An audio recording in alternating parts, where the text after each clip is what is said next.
오늘 본문 말씀을 통해서 사실을 보는 눈과 믿음으로 보는 눈 세 번째 말씀을 전합니다. 오늘 인사를 이렇게 해보시죠. 미워하지 말고 사랑하며 삽시다. 부부끼리는 꼭 껴안으며 하셔야 될 것 같아요. 미워하지 말고 사랑하며 삽시다. 미움과 사랑 사이는 아주 가깝기도 하고 엄청나게 멀기도 합니다. 어떤 사람이 나에게 잘못을 했을 때 그 사람이 미워집니다. 그것을 반복하면 증오하게도 되어집니다. 그러나 그 사람을 내가 용서해주면 미움이 사라지고 그 용서함 속에 사랑을 갖게 되어집니다. 또 나 자신이 잘못하고 범죄하면 하나님께 사람들에게 미움을 받을 수도 있습니다. 그때 내가 잘못을 인정하고 회개하면 새로워지면 용서받고 사랑을 회복할 수 있습니다. 미움과 사랑, 이 미움과 사랑 사이는 가깝기도 하고 멀기도 합니다. 그 미움을 처리하면 오늘 금방 사랑으로 옮겨갈 수도 있고, 그 미움을 처리하지 못하면 일생 동안 평생 이 사랑으로 나아갈 수가 없는 것입니다. 그래서 미움에서 사랑으로 가는 데에는 두 가지 요소가 있습니다. 상대가 나에게 잘못했을 때는 내가 그를 용서하는 것입니다. 이 용서를 통해서 사랑으로 가는 것이고, 내가 잘못했을 때는, 내가 상대방들에게 잘못했을 때는 회개함으로 용서 가운데로, 사랑 가운데로 나아가는 것입니다. 그래서 이 미움과 사랑, 거기에는 용서와 회개를 통해서 그 간격을 좁히고 그 사랑 가운데로 갈 수 있는 일이고, 그 용서와 회개함이 없으면 평생토록, 아니 어떤 사람은 영원토록 그렇게 미워함을 갖고 살기도 합니다. 그래서 이 믿음과 우리가 은혜를 잘 간직할 때 우리는 용서할 수 있고 우리는 회개할 수 있습니다. 그래서 내가 남에게 잘못했을 때도 정말 그것을 회개하고 용서를 구하며 사랑으로 나아가고, 또 다른 사람이 나에게 잘못했을 때도 그것을 용서하고 사랑함으로 나아감으로 정말 우리가 주 안에서 기뻐하고 행복한 삶을, 사랑하는 삶을 나누시기를 바랍니다. 오늘 여러분의 마음속에 혹시 깃들여 있는 미움이 있으면 그것을 잘 처리하시기를 바랍니다. 오늘 여러분의 마음속에 가슴마다 사랑이 가득 채워지는 좋은 날, 복된 날 되시길 바랍니다. 참 미워할 수밖에 없는, 증오함을 갖고 살 수밖에 없는 환경 속에서 그 모든 미움을 극복하고 사랑으로 승리한 사람을 소개하고자 합니다. 요셉입니다. 요셉 이 사람은 평생 미움으로 증오심으로 가득 찬 인생을 살 수밖에 없는 삶의 환경에 부딪혔습니다. 그러나 그는 하나님의 은혜 안에서 하나님이 자기에게 주신 비전을 갖고 살면서 모든 것들을 용서하며 사랑하며 살았습니다. 하나님의 절대 권력을 믿고 언제나 어디서나 최선을 다하며 끝까지 믿음의 눈으로 인생을 승리로운 길로 나아갔습니다. 사실만을 본다면, 그의 인생을 사실만의 눈으로만 바라본다면 그의 인생은 정말 억울한 것, 고통스러운 것, 괴로운 것들이 많이 부딪혀 왔습니다. 그러나 그 요셉은 믿음의 눈으로 인생을 바라보면서 그것을 용서하고 그걸 극복하고 사랑으로 채운 가슴을 갖고 믿음으로 살아감으로 승리로운 인생, 축복된 인생을 살았습니다. 오늘 여러분 모두가 믿음의 눈을 뜨고 승리로운 인생길로 나아가시기를 주님의 이름으로 축원합니다. 요셉의 인생을 잠시 살펴보고자 합니다. 창세기 37장 2절에 보면 요셉도 연약한 모습이 있습니다. 17세였습니다. 형들이 이제 양을 칠 때 형들이 좀 잘못하는 게 있으면 좀 아버지에게 고자질을 했어요. 그래서 미움을 샀어요. 그게 요셉의 좀 약점이에요. 좀 자기는 신실하게 살아요. 깨끗하게 살아요. 그래서 다른 사람들의 좀 잘못, 다른 사람의 실수를 잘 소화하지를 못하고 그것으로 인하여서 또 마음의 부담을 갖고 그것을 또 아버지에게 고자질을 하고 그래가지고 형들이 미워해요. 아니 아버지가 안 계신데 형들이 좀 양 치라고 그래도 친다 그러다가 좀 낮잠도 잘 수 있고 다른 놀이도 할 수 있고 뭐 자기들끼리 좋아하는 것을 좀 할 수도 있지요. 그런데 그러면 요셉이 가서 아버지한테 저 형들이 농땡이 치고 저렇게 또 뭐 이상한 짓들 하고 그랬다고 일러 바치는 거예요. 또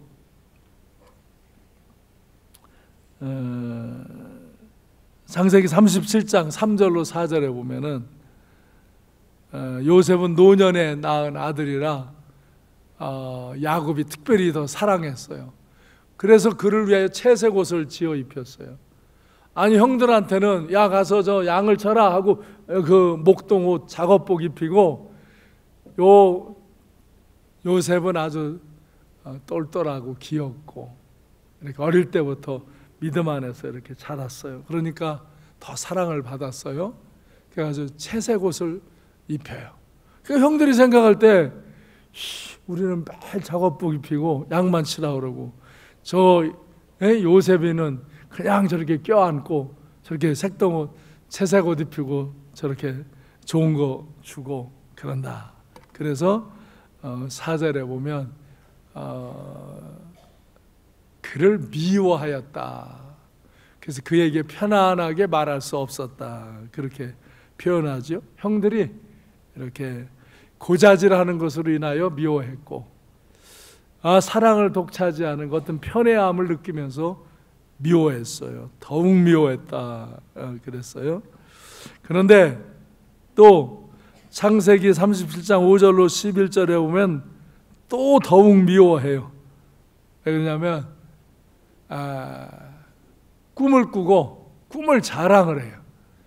요셉이 좀 이렇게 진중하게 꿈을 간직해야 되는데 너무 좋으니까 형들이 어떻게 생각하는가를 생각하지 않고서 그냥 막 좀 자랑을 지나치게 하는 거예요.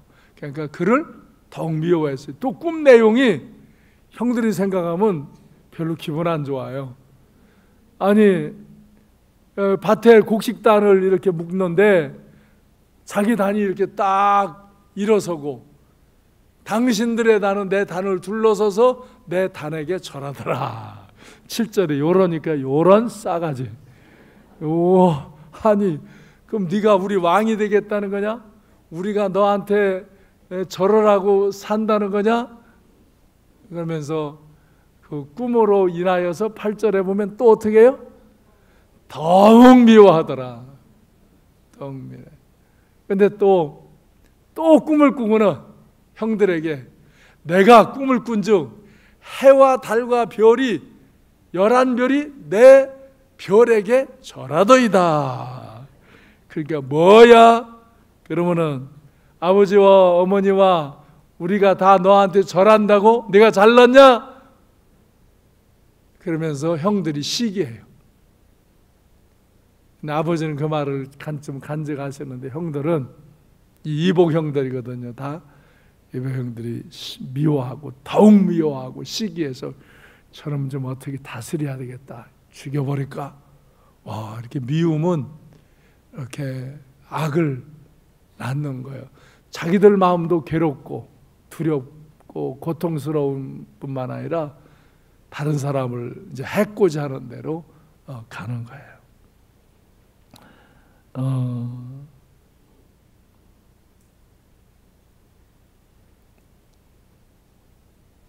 그래서 이 창세기 37장 14절에 보면 아버지가 요셉에게 형들이 양떼를 잘 치는가, 가서 형들도 잘 있는가, 양떼도 잘 있는가 살펴보고 와서 좀 나한테 얘기해라. 그러니까 이제 형들이 양 치는 곳으로 이제 찾아간 거예요. 그러니까 멀리서 형들이 보면서 야, 저 꿈꾸는 자가 온다. 저거 오늘 죽여버리자. 그래서 지 꿈이 어떻게 이루어지나 보자.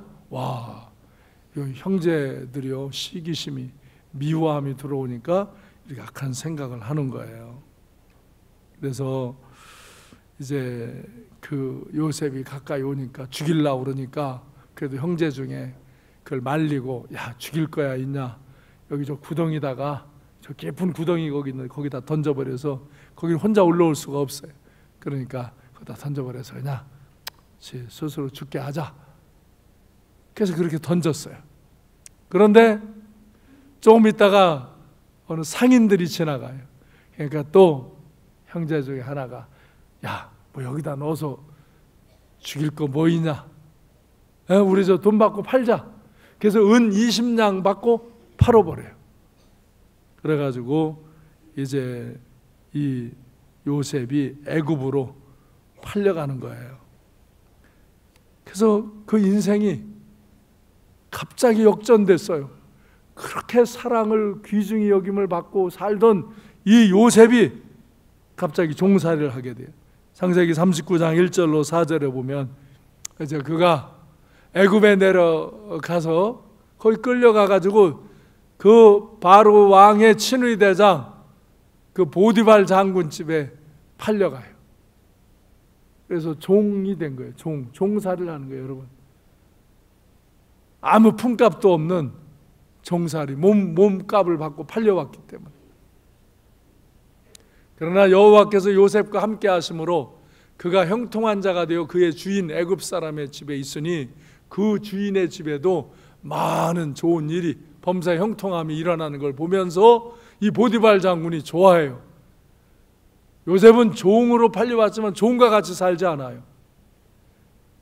자기는 하나님의 비전을 갖고 있는 사람이기 때문에 어느 때고 반드시 하나님은 나를 위대한 사람으로 세워줄 거다, 그런 믿음이 가슴속에 새겨진 사람이에요. 어릴 때부터 아버지를 따라 믿음을 가졌고 또 자기가 스스로 꿈을 꾸면서, 영적인 꿈을 꾸면서 그런 비전을 갖고 있는 사람이에요. 지금 환경은 종으로 팔려왔지만 그는 종이 되지 않아요. 주인처럼 열심히 일해요. 최선을 다해서 일해요. 그러니까 요셉이 그의 주인에게 은혜를 입어서 이제 요셉을 가정 총무로 삼아요. 그래서 그 집에 있는 모든 것들을, 그 소유를 다 그의 손에 위탁하고 그것을 관리하라고 그래요. 인사관리, 재정관리를 그에게 시키는 거예요. 이 경제적인 유익이, 이 번성함, 형통함이 일어나니까 이 주인 입장에서는 그에게 맡길 수 있는 거예요. 우리가 세상을 살아가면서 제가 보면 종으로 사는 사람이 있고요, 주인으로 사는 사람이 있어요. 가정이나 학교나 직장에서도, 교회 와서도 어떤 사람은 종의 근성을 갖고 살아요. 그 사람은 어디 가도 주인이 아니에요. 자기는 뭐 혼자 큰 소리치고 뭐 세상 거 다 아는 체하고 떠드는데 그 사람은 주인이 아니에요. 항상 종이에요. 남의 하는 일 비난질이나 하고 판단이나 하지, 자기가 땀 흘리면서 자기가 희생하면서 수고하지를 않아요. 여러분, 종으로 살고자 하는 사람은 계속 종으로 삽니다. 주인으로 살고자 하는 사람은 결국은 주인으로 삽니다. 저도요, 많은 사람들을 대합니다. 근데 그 사람이 나와 관계에서 종과 같이 살면 나는 그를 종으로 상대합니다. 종과 같이 상대해요. 왜? 그 사람은 그 정도 해야 좋아하고 그 정도 받고는 그냥 나가 떨어지는 거예요. 그냥 눈치껏 요령껏 수단 부리고, 그 사람을 주인 되게 하려고 아무리 야단쳐도 소용이 없습니다. 안 됩니다. 스스로 종으로 살라고 하기 때문에. 믿음 생활도 그렇고 사회생활도 그렇고 학교 생활도 그렇습니다. 제가 학교에서 근무해봤고 병원에 직장에서 이렇게 근무를, 회사에서 근무해봤고 여기 교회에서 이렇게 목회자 근무하는 똑같더라고요. 종으로 살려고 하는 사람은요, 어디고 종으로 살아요. 눈치 보고 요령 피고 술수 쓰고, 그리고 늘 불평하고 원망하고 만족이 없고. 근데 주인으로 사는 사람은요, 어디 가도 주인으로 삽니다. 하나님의 주권을 인정하며 하나님 앞에 최선을 다하며 사는 사람은 하나님이 그곳의 주권을 그 사람에게 맡기는 거예요. 오늘 여러분이 이것만 깨달으면 여러분 인생의 방법이 달라질 수 있어요. 주인으로 살고자 하는 사람이 있어요. 주권을 갖고 살고자 하는 사람이 있어요. 그러니까 이 요셉은 종으로 팔려갔지만 종으로 살지 않는 거예요. 주인과 같이 사는 거예요. 그 집안일을 주인과 같이 하는 거예요. 그러니까 그 집안의 주권을 사람도 그에게 맡기고 하나님도 그에게 맡겨서 그 하는 행사가 형통한 거예요. 이런 땐 크게 아멘 해야 되는데 별로 아멘도 없어요. 하나님의 주권을 인정하고 주인의식을 갖고 살아가는 사람에게 하나님은 그 현장의 주권을 그에게 위임하는 거예요. 사람도 그에게 위임하는 거예요. 그래서 저는 종같이 살기를 원치 않아요. 어디에 가서 살든지. 여러분도 하나님의 주권을 인정하고 하나님 앞에 주인의식을 갖고 주인처럼 다스리고 정복하며 살아가시기를 바랍니다. 그런데 참 이 살다 보면 아무리 잘 살고 아무리 열심히 살고 그래도 세상은 문제가 일어나더라고요. 세상에는 다 좋은 사람만 있지도 않고 내가 한 거에 대해서 다 좋게 평가가 되지 않는 경우도 있더라고요. 나쁜 사람들이 있어요. 나쁜 짓 하는 사람들이 있어요. 그래서 그런 때 억울한 일을 겪기도 하고 문제가 발생하기도 해요. 근데 그때도 마찬가지예요. 그걸 갖고 또 거기서 흐느끼고 그걸 뭐 문제시 삼으면 그 사람은 그곳에 그냥 그렇게 문제 속에 사는 거예요. 그런 건 다스리면 돼요. 해결하며 살면 되는 거예요. 근데 어떤 때는 쉽지 않은 게 있어요. 창세기 39장 7절로 8절에 보면 문제가 생겨요. 그 집의 보디발 장군의 주인의 여자가 얼마나 정욕적인 여자인지 요셉만 보고 눈짓을 해. 여기 눈짓 한다고 그랬어요. 7절에. 그렇죠? 요셉만 보면 눈짓해. 뭐 하자고? 동침하자. 요셉이 너무너무 잘생겼고 용기 있게 너무너무 모든 일을 잘해나가니까 그냥 이 여자가 마음을 거기 뺏긴 거예요. 그래가지고 동침하자고. 근데 요셉이 거절해. 자기 주인의 아내이기 때문에 거절해요. 그가 말해요. 요셉이 이 집에는 나보다 큰 이가 없으며 주인이 아무것도 내게 금하지 아니하였어도 금한 것은 당신뿐이니 당신은 그의 아내임이라. 그런즉 내가 어찌 이 큰 악을 행하여 하나님께 죄를 지으리까. 요셉이 반듯한 사람이죠. 그리고 거절해. 그러니까 어떻게 이 여자가 할 수가 없어. 그래도 한 번만 나하고 하룻밤만 자자고 계속 유혹해. 보통 사람 같으면 이 젊은 청년의 때 이 요셉이 자기도 정욕에 불타는 때인데, 그리고 이 여인을 취하면 그 집 재산도 더 마음대로 자기가 취할 수 있을 것 같은데 그 침상으로 들어갈 거예요.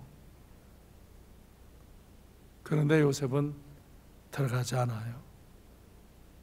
그러니까 어느 날 이 여인이 사람들이 읍는 중에 이제 읍게 만들었죠. 그 근처 읍게 다 저쪽 가서 일하라고 그러고 그 요셉과 만나러 가는데 사람 읍게 하고는 요셉의 옷을 딱 잡는 거예요. 그러고서 나와 동침하자. 그러니까 요셉이 자기 옷을 여인의 손에 벗어 두고 밖으로 나갔어요. 그 전에 어떤 분이 나한테 이런 고백을 하더라고요. 이거 1, 2부는 생각이 안 났는데 지금 생각나네. 내가 1, 2부는 다음 설교가 있어서 좀 또 차량 도려야 되고 그러니까 신경이 좀 쓰여. 근데 지금 이제 후리하니까 생각이 나네. 그분이 그러더라.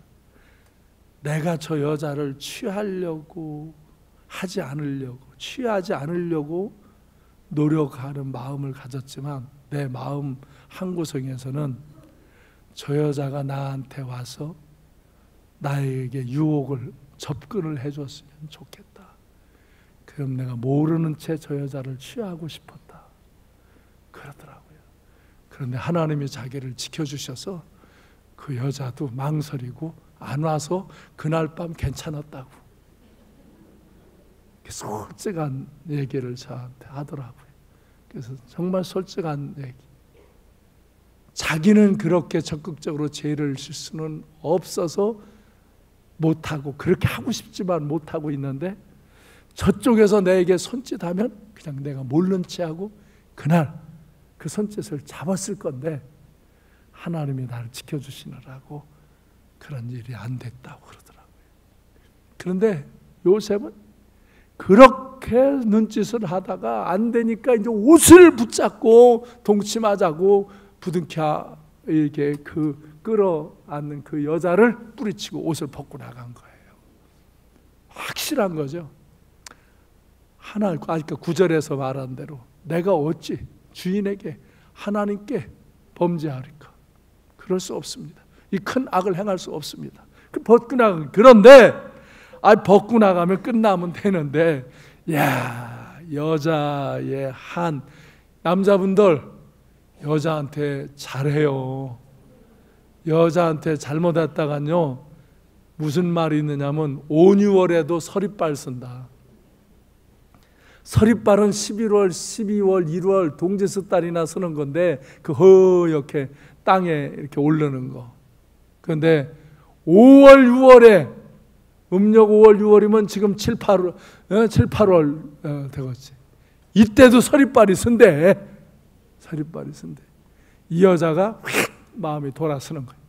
그래서 모함을 하는 거예요. 봐라! 여기 옷 있다. 그리고 그냥 막 나와가지고 이제 사람들 있는 데 나와서 저 요셉 저놈이 나를 겁탈하려고 그랬는데 내가 물리쳤다. 그랬더니 옷을 벗어놓고 도망갔다. 그리고 요셉 옷을 갖고 그러는 거야.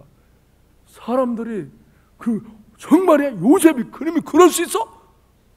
막 다 오해를 하고. 근데 요셉은 그런 사람이 아닌데? 그렇게 생각하는 사람도 있지만 그래.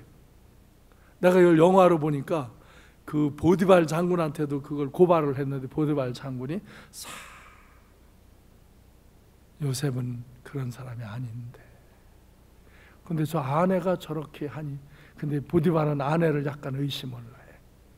그러면서도 이것을 원만하게 무마하려고 그냥 요셉을 감옥에 보내더라고.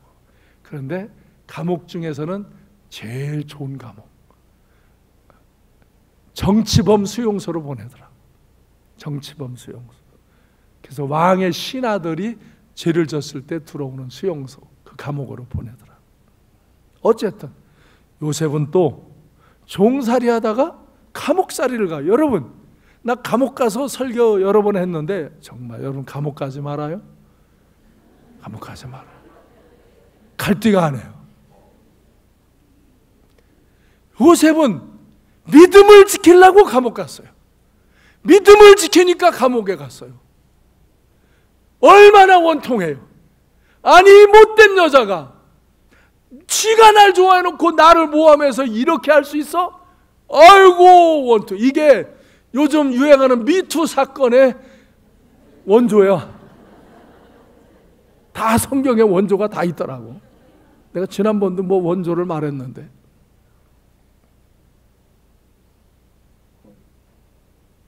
그리고 주변 사람들이 내가 그러지 않다는 걸 아무리 얘기해도 들어주는 사람이 없어.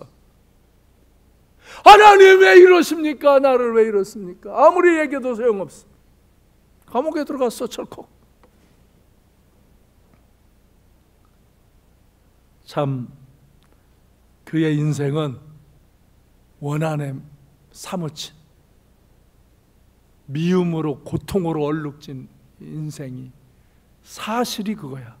근데 요셉은 믿음의 눈이 띄어진 사람이에요.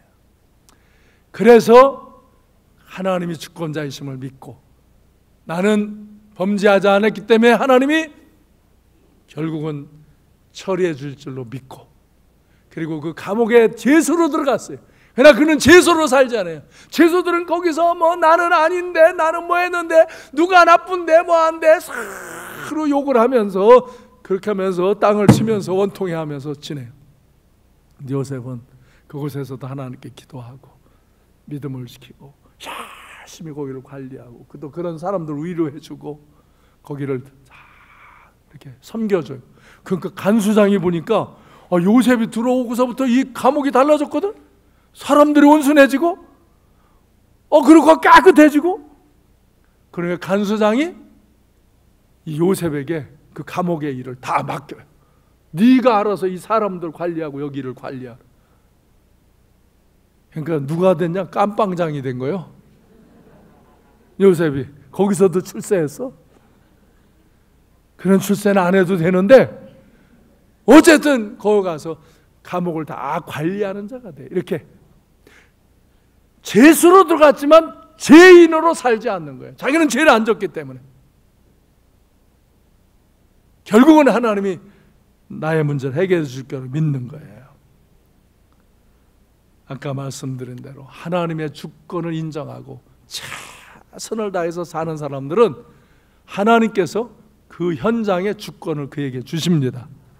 그래서 요셉은 종살이로 들어갔지만 종이 되지 않고 가정 총무가 되어졌고, 그래서 그곳에서 사람을 관리하고 경제를 관리하는 걸 배웠어요.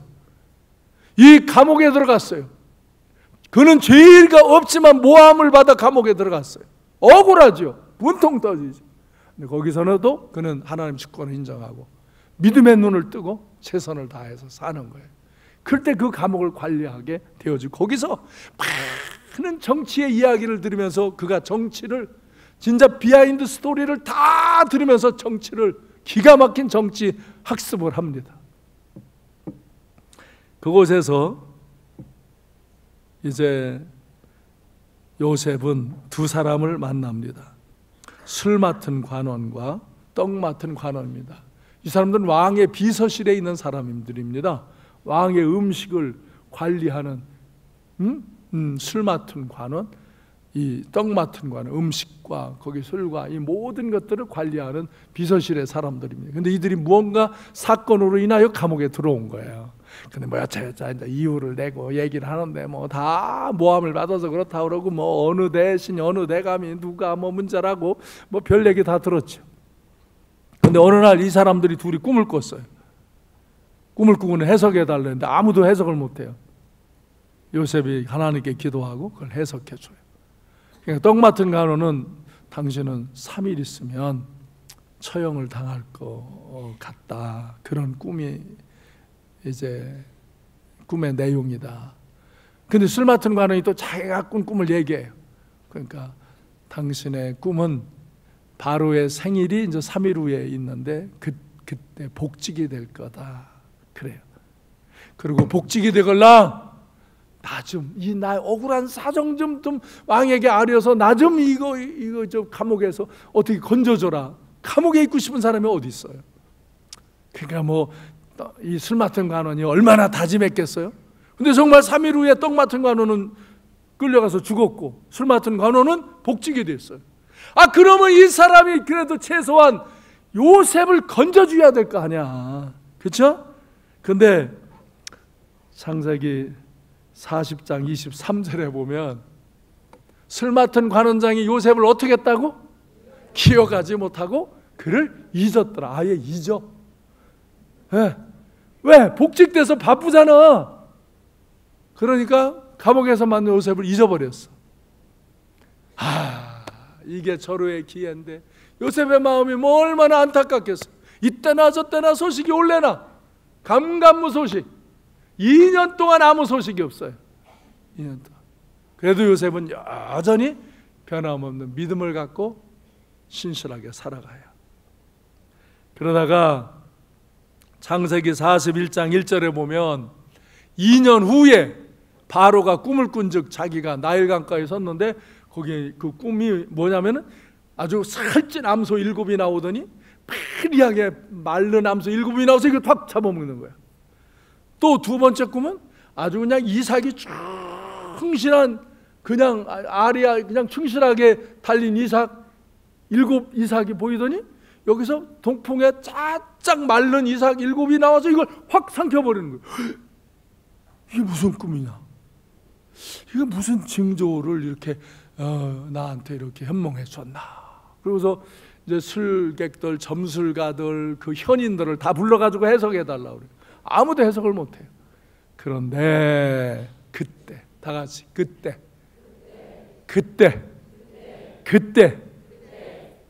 술 맡은 간원에게 요셉이 생각나는 거예요. 그래서 왕에게 아렸더니 불러오라고 그래서 딱 깔끔하게 정리하고 이제 요셉이 나왔어요. 네가 이렇게 진짜 꿈을 꿨는데 그대로 해석한 대로 되었다고 들었다. 네가 꿈을 잘 해석한다 그러니 내가 꾼 꿈을 아무리 모든 사람에게 우리나라 모든 사람에게 말을 해줘도 이걸 이 의미를 모르니 자네가 좀 해석해 줘라. 그러니까 그때 41장 16절에서 내가 아니라 하나님께서 바로에게 편안한 대답을 하시리이다. 나는 잘 모릅니다.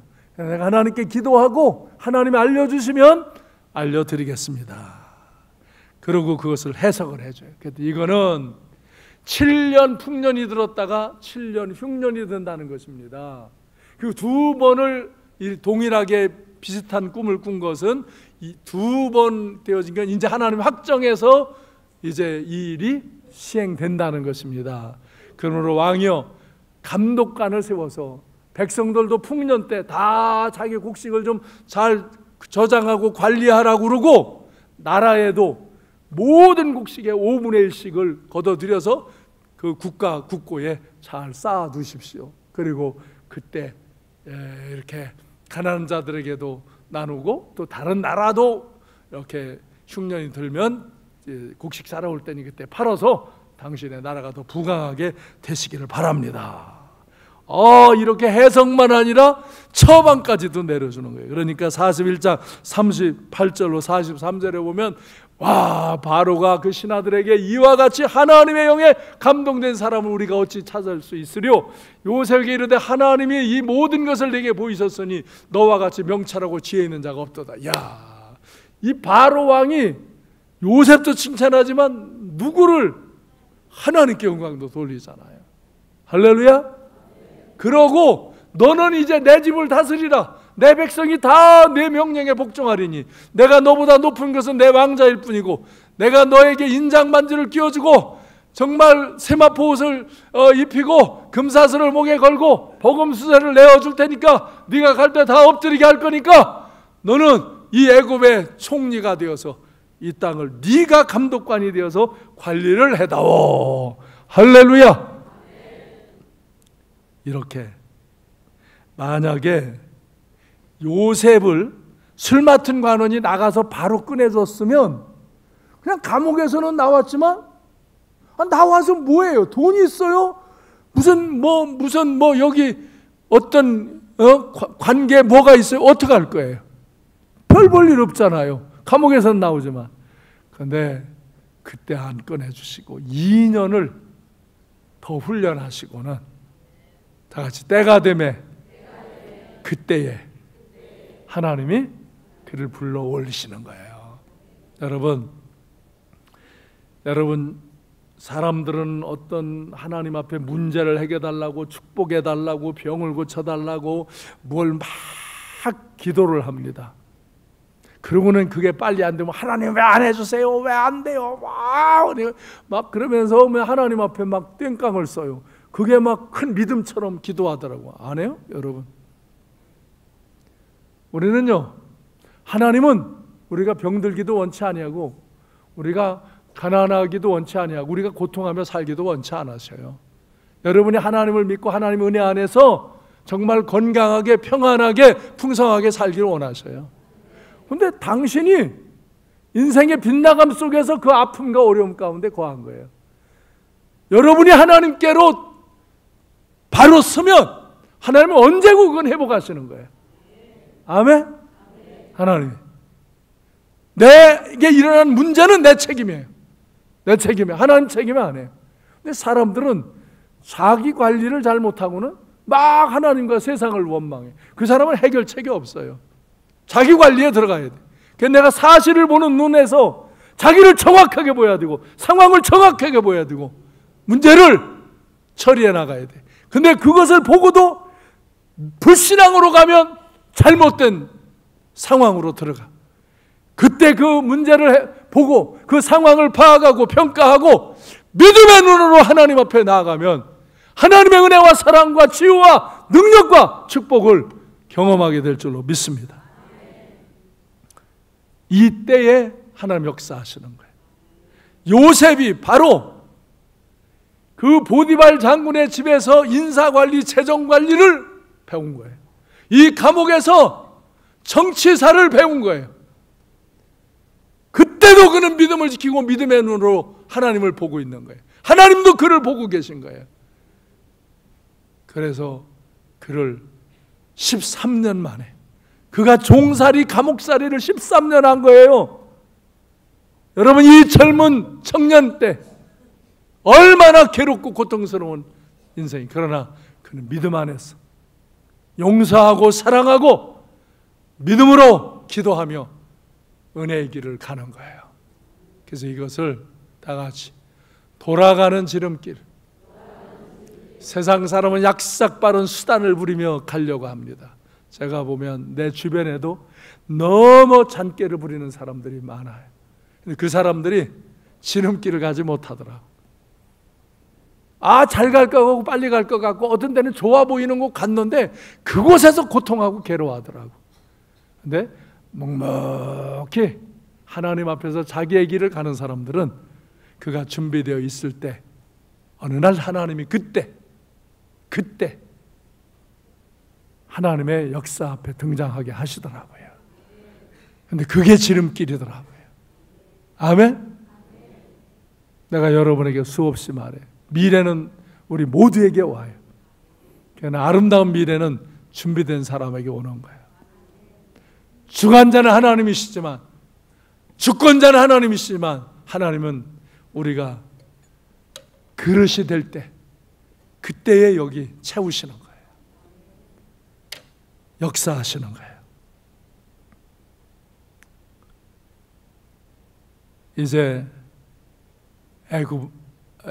요셉은 애굽의 총리로 인생의 또 역전 드라마를, 반전을 또 시켰어요. 그런데 각처에 정말 기근이 들었어요. 그러니까 다른 나라에서도 곡식을 사러 오는데 이 야곱의 자손들도, 이 요셉의 형제들도 곡식을 사러 온 거예요. 그래서 창세기 42장 6절에 보면 요셉이 애굽의 총리로 다스리고 있을 때 그 땅 모든 백성에게 곡식을 팔더니 요셉의 형들도 와서 그 앞에서 땅에 엎드려 절하며, 여기 엎드려 절하잖아요. 그죠? 엎드려 절하면서 곡식 사러 왔다고 곡식 달라고 그러잖아요. 그들이 이 총리가 요셉이라는 건 상상도 못하죠.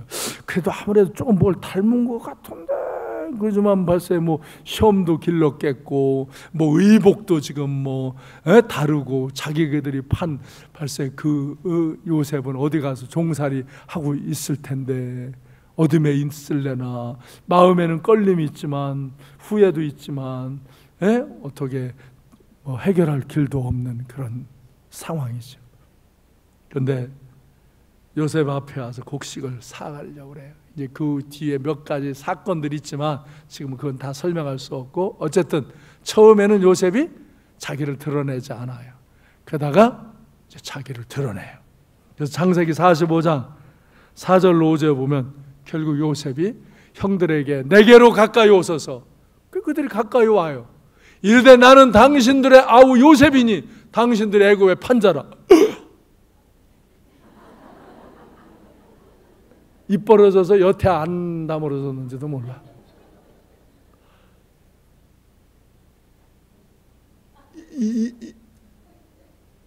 이런 일이 있을 수 있냐 이거요. 아니 애굽이 그 당시에 세계 최대 강국인데 이 나라의 총리가 요셉이라니.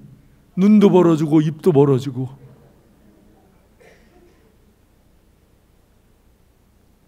그때 요셉이 그러잖아요. 5절에서 당신들이 나를 이곳에 팔았다고 해서 근심하지 마소서, 한탄하지 마소서. 하나님이 생명을 구원하시려고 나를 당신들보다 먼저 보내셨나이다. 아멘. 아멘.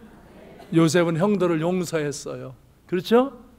몰라서, 내가 그때 괜히 고자질해서, 내가 너무 자랑해서 그랬지. 자기 잘못을 회개했고, 그리고 형들을 용서했어요. 그리고 형들이 날 판 게 아니라 하나님이 나를 먼저 이곳으로 보내서 많은 사람의 생명을 살리려고 그랬다고 깨달았어요. 요셉은 자기의 죄도 회개했고 형들의 죄도 용서했어요. 그래서 하나님의 그 깊은 은혜 안에서 믿음의 눈을 뜨고 살게 된 거예요. 근데 이 형들은 두렵고 떨려요. 두렵고 떨려요. 이제 죽을까 봐 발발발발 떨어요. 당신들 걱정하지 말라고 그래도 왜? 이 사람들은 회개 안 했어요. 자기들이 죄진 걸 회개 안 했고, 그리고 새로움으로 하나님과의 만남도 갖지 못했기 때문에 그 죄의 형벌이 바로 두려움이에요. 죄 짓고 죄를 처리하지 못한 사람에게 오는 형벌이 두려움이에요. 불안함이에요.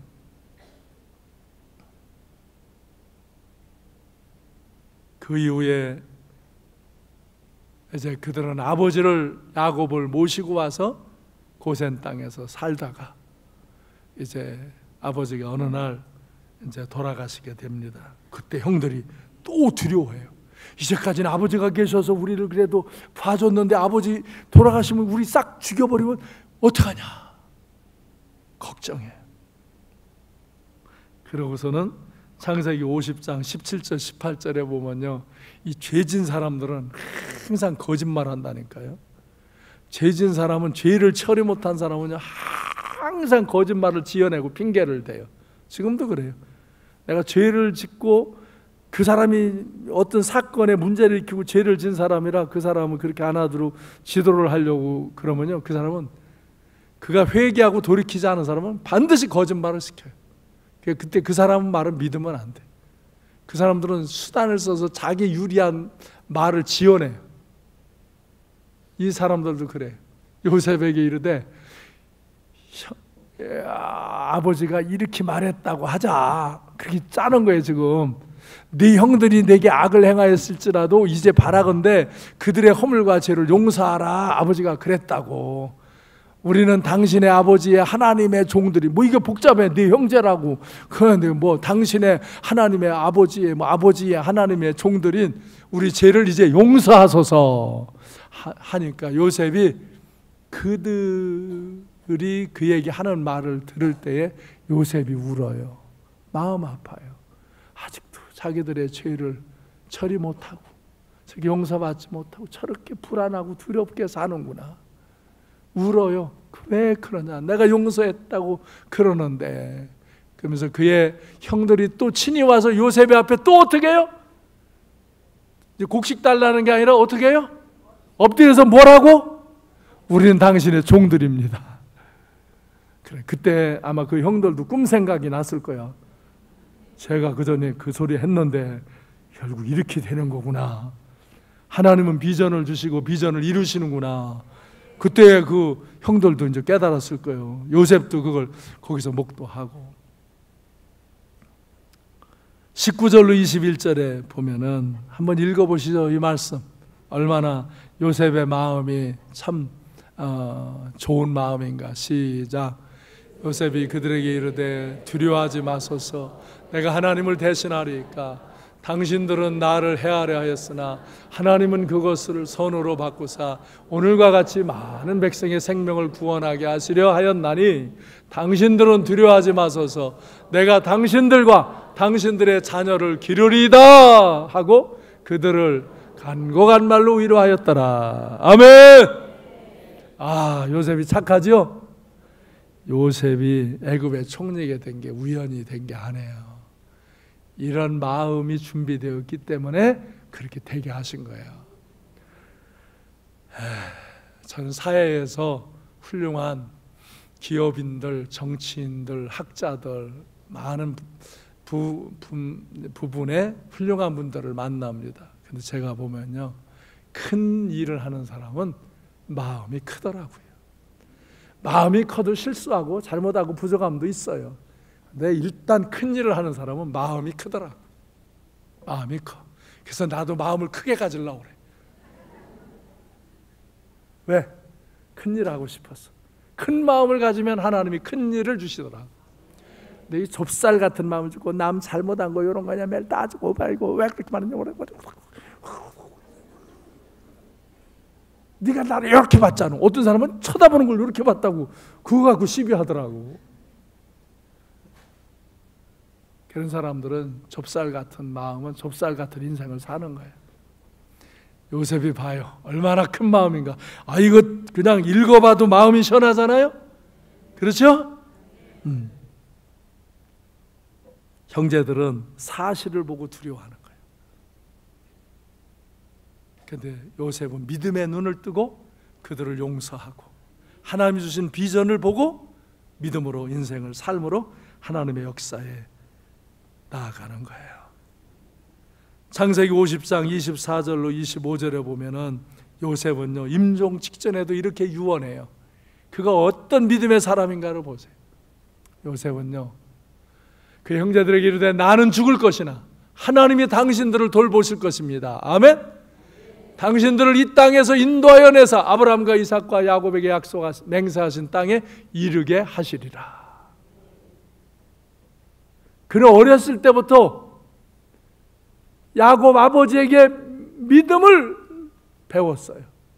아브라함 할아버지, 이삭 할아버지 그 분들이 믿음으로 이렇게 살아왔다. 정말 하나님이 이렇게 약속하셨다. 그런 말씀들을 수없이 들으며 자랐어요. 그러니까 요셉은 그곳에서 죽을 때가 되었는데 반드시 하나님은 말씀하시고 이루는 분이니까 아브라함과 이삭과 야곱에게 말씀하신 하나님은 너희를 가나안 땅으로 또 인도할 거다. 여기서 지금 여기 먹고 마시는 거 다 부족함이 없어요. 근데 너희를 이끌어내실 것이다. 하나님은 약속하시고 그것을 이루시는 분이다. 그러면서 요셉이 또 이스라엘 자손에게 맹세시켜 이르기를 하나님이 반드시 당신들을 돌보리니 당신은 여기서 내 해골을 메고 올라가겠다 하라. 그리고 맹세시켜요. 약속하게 해요. 요셉은 혹시 가나안에 갈 수도 있고 못 갈 수도 있다 그렇게 생각하지 않아요. 분명히 하나님이 말씀하셨으니 분명히 너희를 가나안 땅에 이끌어내실 거다. 어느 때이든 이끌어내실 거다. 나는 여기서 오늘 죽어 장사 지내야 되지만 그 땅으로 갈 때 내 해골을 가지고 나가라. 약속해라. 이렇게 확실한 거예요.